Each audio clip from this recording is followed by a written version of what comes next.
Well, you know, whatever people ask me to do, I must have a logical reason to do it.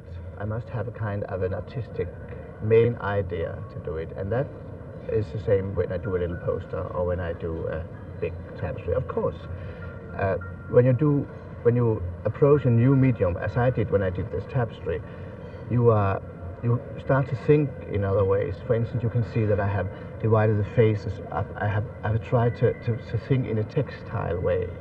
I think a lot about how they how they will go in the room and how they'll be placed, and also the atmosphere of the house where it will be hanging. I mean, this is a place for fashion, and for me, fashion is also joy.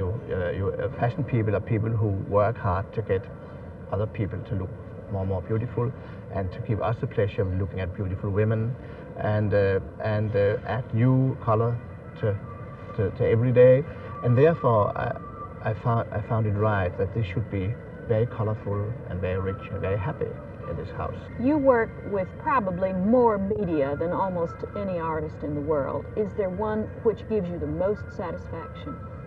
That's difficult to say because they give me satisfaction in very, very different ways. I mean, to get back to the thing which is most difficult for me, but where I have been lucky enough to have great successes, when I do a stage setting, it gives me an enormous satisfaction because I'm nervous, because I am afraid. I'm frightened stiff, you know, when I do it. I'm sure I cannot do it. I'm sure and also there, you know, when people ask me, will you do, for instance, Nutcracker, immediately I see, I'm very visual, you know. In the moment you talk to me, I see pictures all the time.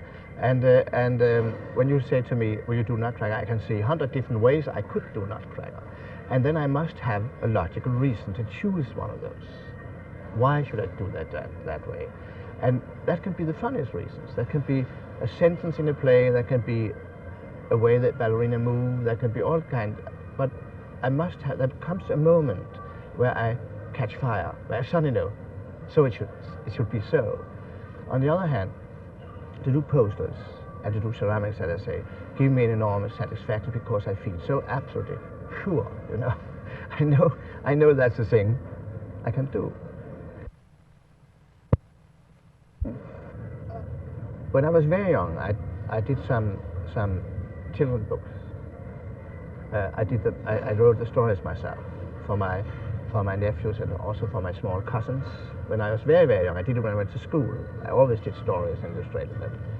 And since then, and then when I just started my real career as an artist, still very young, I did some of them and they were printed and you can't get them anymore. Now I'm often asked whether I would do some of them again. And I made up my mind to do some again in connection with a great exhibition in Denmark that will be made only about my work, which they very flatteringly call Wiinblad's Wonderful World.